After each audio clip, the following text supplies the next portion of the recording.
coming along well. All right, it seems to be working. Everyone see that okay? Yeah, I think it should be all right. Hold on. Okay. Yep.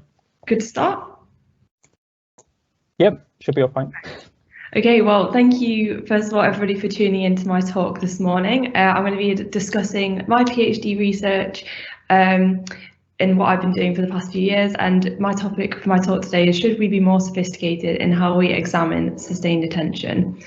So I want to start by showing a quick video. So if we just have a look at what's going on here.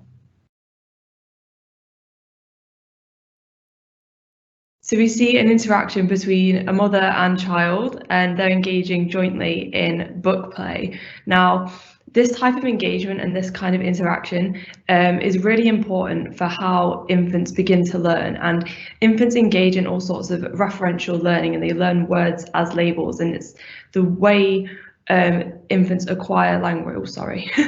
It's actually one of the main routes for infants into language. Oh, sorry, it's not letting me play this video again. There we go. There we go.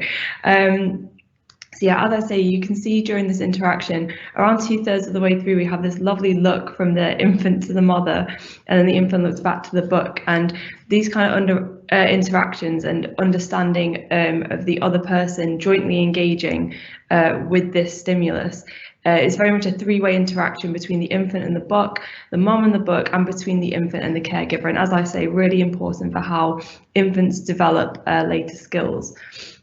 However, recently there's been a lot of talk regarding this concept of sustained attention, and whether or not sustained attention is actually more important than joint attention in these interactions. So some people suggest that it's only the moments of the infant engaging with the referent that are important for their learning, and sort of suggest that joint engagement is only there to encourage sustained attention. So, for example, Wath et al. Recently found that sustained attention is higher in joint play versus solo play. So again, suggesting that the role of this joint engagement is to support sustained attention. So we can also consider as well, does the object of attention matter? How does the interaction differ depending on the medium being used in play? So, for example, Slater et al. Found that when infants engaged with a laptop with sound in comparison to a laptop without sound or a book for storytelling, they saw an absolute attentional vacuum to the laptop with sound, actually to the massive detriment of joint attention. And this had a huge difference in how the nature of the interaction changed. So we were interested to see in my research, whether this was something that we could observe a difference between toys and touchscreen devices. So in terms of the role that sustained attention plays, there was a paper published a couple years ago by et al. This has already had around 60 citations, and they actually suggest that joint attention is merely a proxy for sustained attention, and that sustained attention is the driving force behind these relationships that we observe between joint attention and later ability. And essentially what they did, they monitored interactions between caregivers and their infants, and they divided these interactions into 3 parts. So during naming events, so parent labeling of objects, periods of joint and sustained attention, periods of sustained without joint attention, and periods of joint without the sustained attention component. And what they found was that for the first 2 points, these continued to significantly predict later language ability. However, for joint attention without sustained attention, once you take the sustained attention element away, this no longer was predictive of later ability. There is also some conflict surrounding what sustained attention actually means for later development. So in the context of triadic interaction, as we've already discussed, this is associated positively with later ability. In that, the more sustained attention during naming we have, this is positively related with later development. However, there's some older literature that suggests that the same behavior, sustained visual attention, in the context of a habituation paradigm, is associated negatively with later ability, and they suggest that longer lookers, so infants with more sustained attention, they look longer because they are slower mental processors, that it's taking them longer to process the visual information they're being given, and that's why they look longer, because they're processing more slowly. And as I say, this is associated negatively with later ability, things like IQ. So the methodology that we designed to investigate these conflicts, we used dual head-mounted eye tracking technology and a remote camera to monitor the interactions between caregivers and their infants in visits to the baby lab. So you can see on the right there, we have a screen grab of some of our head-mounted eye tracking data. They engaged in 2 play conditions, 6 minutes of toy play and 6 minutes of tablet play. And there was also a habituation task as well. So they were presented with a series of images. These were just geometric shapes, as you can see at the bottom there. And we just measured the infant's longest look to these stimuli during the presentation. The head-mounted eye tracker really allowed us to get precise data regarding the infant and caregiver look duration, directions, in order to really understand what was going on during these interactions. So we looked at a lot of things in these interactions. However, these were our main hypotheses. So for hypothesis 1, that when parents name an object, sustained attention will predict later language ability both on its own and with joint attention. However, joint attention alone will not. So this is essentially, can we find a replication for what was found by you and colleagues in their study? Our second hypothesis is that in a non-social task, like with the Colombo and Slater research, that longer habituation will predict poorer language ability at 18 months. And thirdly, that infants will spend a greater amount of time engaged in sustained attention to tablets compared to toys. So this is following on from Slater et al. Research that touchscreen technology, with all their bells and whistles, will have absorbed more infant attention than the toys will. And to really test this to destruction, we really upped the capabilities of the toys on offer in this in these play conditions. So we ensured they were had interactive components like a pop-up sort of mechanism, that they could produce sound. So we included like a rainmaker and also things like motions. There was like a marble run type toy to really match out the capabilities of both of the stimuli here. So it was a level playing field. In terms of what we found, so what I've done here is I've separated out the attentional phases that I described earlier as done by you et al. And underneath I've indicated whether or not this was a significant finding and whether or not this matched the findings of the original study. So all of these graphs are the attentional phases against speech production at 18 months. So we have a partial replication of you et al. Here. So for the first graph, these are the sustained attention without joint attention. So once you remove the joint element, this was a significant predictor for later language ability, and this was the same that was found in the original study. For the center graph, periods of joint without sustained, this was no longer significant. So as with the original study, once you remove the sustained component away from joint attention, this no longer predicted later ability. As for the third graph, periods of joint and sustained, unfortunately for our sample, this was narrowly insignificant, even though we have a 0.38 correlation. This is likely due to our limited sample size as a result of COVID limiting data collection. But we would have expected this to be significant in line with the original study. So a partial replication here. So for our second hypothesis, as you can see here, a really strong negative relationship between habituation scores and speech production at 18 months. So support for the Colombo and Slater accounts of sustained attention, that longer lookers appear to be slower processors in a non-social context of a habituation. So what we did with these findings is we put these into a linear model, and we found that sustained attention during noun use and habituation score accounts for around 1/3 of the variance in speech production scores at 18 months. And all the details of this are in the table, and as you can see, sustained attention during noun use is positively associated with this, whilst habituation score negatively contributes to this. So for our third hypothesis, that infants will spend a greater amount of time engaged in sustained attention to the tablet compared to toys, we actually found the complete opposite of what we would expect based on Slater et al.'s findings in 2 different ways. So firstly, there was significantly more sustained attention to the toys in the toy condition compared to the tablet. But not only that, Slater et al. Claimed that this was to the detriment of infant joint attention. whereas we found that infants looked significantly longer to their caregivers during the tablet condition in contrast to the toy condition. So in 2 ways, completely different to what we would expect based off Slater et al.'s findings. Another thing we looked at as well was the language use during each condition. Now, you et al. Only looked at nouns and naming. However, we decided to incorporate verbs as well to expand on their analysis. Now, we noticed that nouns are only a very, very small part of the interaction. So we noticed caregivers saying things like, look, look, look, you press it, oh, it's a zebra. And that's only one noun in a sentence that's full of verbs, and verbs were used much more frequently than nouns during these interactions. So we decided to include these as well. There was no significant difference between the amount of verbs used in the interaction. However, there was significantly more noun use during the tablet condition. So naming, it really is like a massive joint attention strategy, and the amount of language used to engage infants' attention, it's sort of in the complexity of what's going on.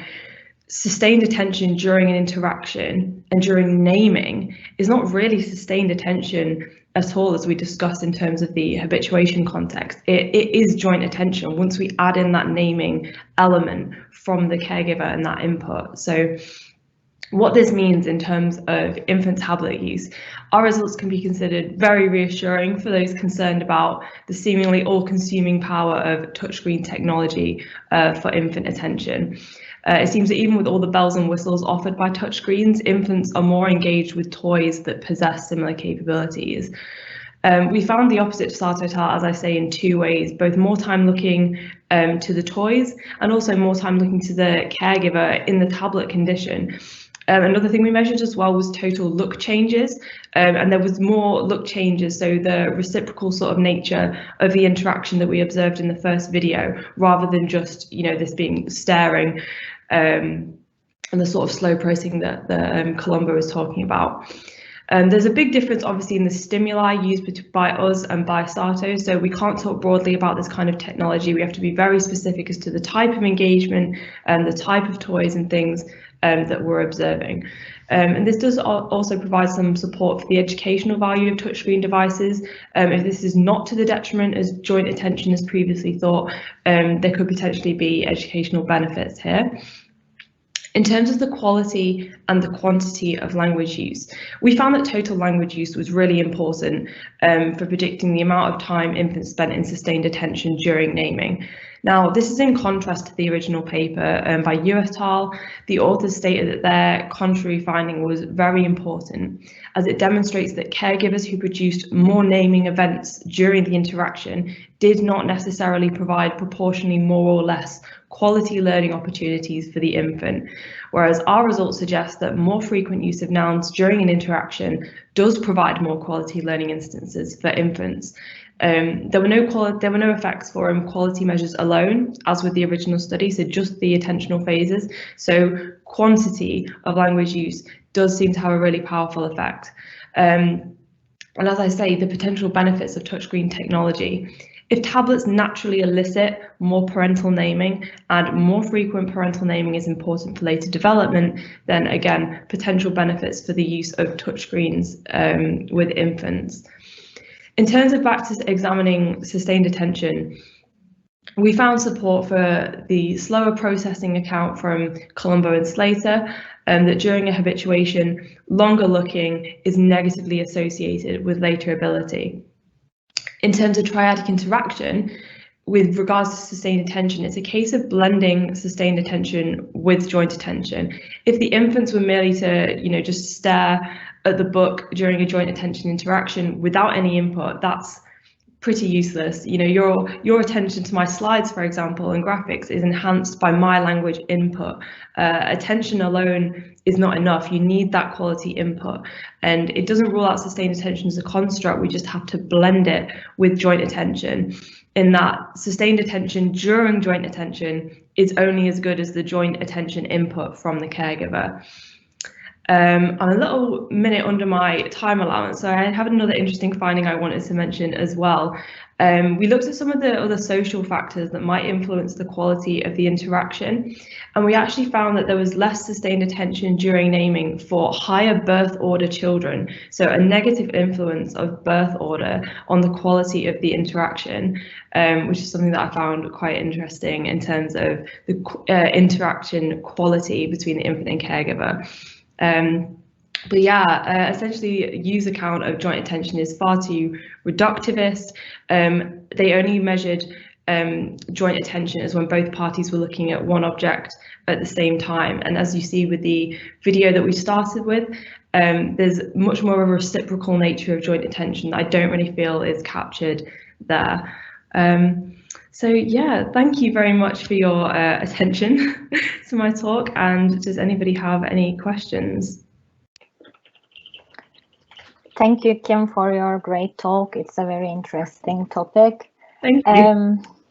We have a couple of questions from the audience. So one question is whether you tried to measure how familiar the infants were with the tablets before the experiment, before the study. Sorry, could you just repeat the question? Did you try to measure how familiar the infants were with the tablets? Yes, we measured infant use frequency. We found that these were predominantly low frequency users. There was only a couple that reported higher use than that. And when we did try to run an analysis to see if there was an effective use frequency, there wasn't any. But as I say, because of such low numbers of high frequency users, it's really hard to gauge with our sample. But from the data we had, there was no effective use frequency on any of the factors relating to the tablet use. Mm-hmm. Thank you for your response. Another question asks, do you have any ideas about the kinds of language that was used? You said quantity was important, but were there more questions or more uses of look? So language use that was kind of deictic. Yeah, so the kinds of language that was used, nouns use was very much just sort of labeling the things that were there. The verbs tend to be used much more as a joint attention tactic, really, in order to engage the infant with the stimulus and direct the infant's attention to it. So it would be things like look, like you press it, you do it, come on, encouraging the infant engagement with the stimuli. Whereas, yeah, the use of nouns was much less frequent. And yes, just in regards to labeling. Mm-hmm. Thank you. And this was something that I wanted to follow up as well, but we have another question on that too. So can you give us more details about about your last finding about birth order? So when you say higher birth order, what exactly do you mean, and why do you think it has this effect? What is special about the birth order that's led to this conclusion, this finding? Yeah, so it was as part of the demographic information we collected at the start, we looked at infant birth order. So whether this was a firstborn child, secondborn, thirdborn. So that's what we mean when we say birth order. So I was interested to see whether or not this would affect the quality of the interaction, because there's a lot of literature that says things like lower birth order children is associated with higher IQ, things like that, and sort of as it goes on, this kind of decreases. There's been some explanation that explains sort of the between family variance with this effect. So it's not that, you know, large families aren't less intelligent, is that lower IQ parents are creating more children rather than having a big family means your birth order goes down. So there's explanation for between family variance for this effect, but I was interested to see with the interactions, this could potentially explain some of the within family variance, that the quality of the interaction is decreasing as the birth order increases. I would potentially explain this as maybe a fatigue effect, potentially on behalf of the parent. You know, if they've been through all this already with one child, as the birth order increases, potentially the quality of the interaction would decrease. Also, obviously, once you have one child at home, then attending and interacting with the second is more difficult because you have another to fend off. So that's sort of how I would explain the effective birth order that we found. Great, thank you. Also, one thing that that was asked, which mechanisms or processes do you think is leading to that leads to longer looks, which also later leads to decreased ability? What might be the reason behind this? I'm not sure in terms of the specific mechanism, but it definitely does seem to reflect, as I say, slower internal processing and like mental processing of the stimuli. I'm not sure, I'm not familiar enough with the specific processes in which this might link to, but it certainly does seem to reflect a slower cognitive processing. Thank you very much. Do we have any more questions? If you have, feel free to post it on the chat. Thank you, Kim, for all your great responses. It's all right. Thank you very much to everyone for listening. One thing that I was wondering, so I wanted to also ask, is there a way that we can kind of distinguish between joint attention and sustained attention with the current methodology? So are there some methods better for measuring sustained attention versus, you know, joint attention? And also when you look at it, when we talk about joint attention, we usually talk about triadic interactions, whereas in sustained attention, the focus is a bit more on just one thing, focusing on an object, let's say. Yeah, what do you think about this? Okay, so quite a lot of things to address here. Firstly, in terms of how we assess sustained attention, there's actually quite a bit of conflict again in how we even measure sustained attention. So some people define it in terms of visual sustained attention, which is described here. Some people define it with heart rate measures. So like a decrease in, I think it's around 5 beats per minute below a baseline, that's used as an assessment of sustained attention. And some people just describe it in terms of internal processes that we can't really measure. So that's something that, again, there's still like some quite broad differences in terms of how we actually define that. But as I say, the consensus seems to be a visual sustained attention is looks of 3 seconds or more.